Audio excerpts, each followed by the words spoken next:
Bread is a wonderful thing. It's a millennia-old craft and disputedly one of man's first uses of cooked grains. Nourishing and satisfying, armies, farmers, and aristocrats alike have filled their bellies with it while shaping our world. All around the world, many cultures have some form of bread, from the French baguette to the Chinese steamed bun. But all of them start out just about the same. There are 8 basic steps to making bread: scaling, mixing, primary fermentation, dividing and pre-shaping, shaping, scoring, baking, and cooling. Scaling is the first step in the process. Basically, measuring out your ingredients. Pretty simple, pretty straightforward. But there's a couple of nuances that not a lot of people know. Scaling begins with the scale and your basic ingredients. In some bakeries, they use an electronic scale, while others still use an old-fashioned balance beam style scale, where your ingredients are measured against a weight set on the other side. Now, the basic ingredients of bread are flour, water, salt, and yeast. Flour gives it body, water gives it moisture, yeast is key for fermentation, and salt is key for a little bit of flavor, a little bit of water retention, but also for controlling the yeast. Other ingredients can be added as well. Sugar and fats can be added to enrich the dough, in which case we call it an enriched dough. You can also use pre-ferments to increase the shelf life. Different pre-ferments are Polish, sponge, sourdough starter. Sourdough starter actually gives the most shelf life out of all of them, although it's a little trickier to handle. Whatever your choice for whatever ingredients you choose to put in your dough, it's important to make sure that they're at the right temperatures. Temperature is important when making bread because if you have a dough that's too cold, then it ferments for too long, and that can set your schedule back, and also it can change the flavor of your bread. Another problem is if you have a dough that comes off out of the mixer too hot. If it's too hot, it's going to ferment really quickly and it won't be able to develop enough gluten while resting. The desired dough temperature that we use at Johnson & Wales is between 75 and 78 degrees Fahrenheit. In order to ensure this, we have to do a little bit of math in order to figure out what our ingredient temperature should be. Now, generally, we can't control the room temperature, the flour temperature, or the friction caused from mixing. So the only thing that's left is water temperature. Finding the water temperature is relatively simple. You take your desired dough temperature and multiply it by the number of factors. So in this case, we usually have flour, room, the water, and the friction from the mixing. By taking the factors that you already know, like the temperature of your flour, your room temperature, and your constant friction, then you can subtract them from the desired dough temperature, which has been multiplied by the number of factors, in this case 4, then you're left with your answer for how warm or cold your water needs to be. The next step is to mix your ingredients together.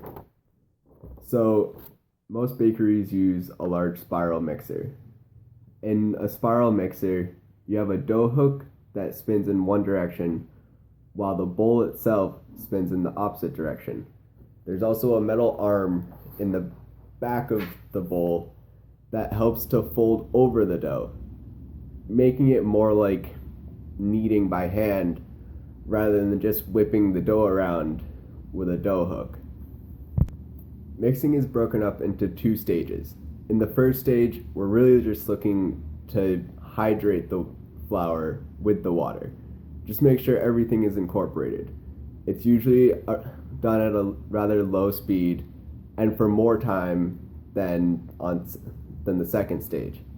In the second stage, however, we're really looking to develop gluten. So gluten is what holds the bread together. It gives it the elasticity, it holds in carbon dioxide, and it's made up of two other proteins, glutenin and gliadin. Glutenin is sort of the binder of the two. It holds it all together, gives it more strength. And gliadin is the elasticity that dough has, which is important in order to keep all of the carbon dioxide in instead of it just kind of bursting out like a overblown balloon. I like to describe gluten as a sort of a net. So I'm going to make a net out of some yarn. During this step, we cut away portions from the large dough mass. This helps to keep the product consistently sized and also makes it easier to bake off evenly. We can also pre-shape the dough at this stage. By pre-shaping the dough, we can get it into a shape that will make the final shaping easier. So if you're making a baguette, you're going to want to make something up slightly cylindrical so that by the time it can be shaped again, it can just be rolled out. Pre-shaping can help with the final shaping to help it go a little faster and a little easier, and it also is a little less strenuous on the dough itself. Because you can pre-shape and then let the dough rest, it will be more receptive to being shaped afterward. The next step is to finally shape the bread. In this case, I've illustrated the steps to making a baguette, but there are different ways to shape bread. Some breads are shaped into batards, which are a lot like rugby balls. Some are made into boules, which are the basic ball of dough. Some are shaped more like the baguette, into sticks. Pretzels start out quite similar to baguettes, but are then given their twist. Once the dough has been shaped, it's generally placed on a board with a floured couche. A couche is just a piece of cloth that usually is made of linen, but any cloth can really be used, even a tea towel. It's basically just there to help it from sticking down to the board or the basket that the dough has been placed in. At this point, the dough is going to be rested for the final time. After the dough has been rested, it's going to be scored. Scoring is the act of cutting into the dough surface, usually with some sort of blade. We tend to use a piece of equipment known as a lame. It's basically a razor on the end of a stick. You can use just the razor, or you can also use a sharp knife. It all depends on preference and who you're working for, really. Different shapes can be cut into the dough, and depending on what you're making, certain things are traditional. Diagonal stripes on a baguette are one of the things that make a baguette a baguette. There tends to be 6 to 7, and these slits help the steam to release in certain areas instead of just continuing to blow the bread up until it bursts. Some breads, however, don't get scored. Rye bread is usually just let to sit on the loader, and the weight of it will actually open up parts of the top, and the design is made more clear by the amount of flour that has been left on top.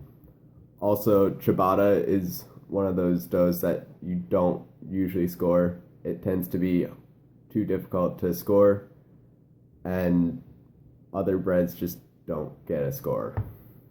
The next step is what most people would think of as the final step, and that would be baking. Baking obviously occurs in an oven. It doesn't really matter what kind.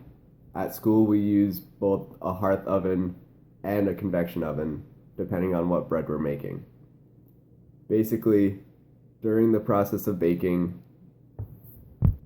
the water content of the bread evaporates, and this evaporation will cause the last rise of the bread, and it will also start to dry out the bread. Once the bread has been completely dried is generally when it's done. Some doughs are also steamed during this process.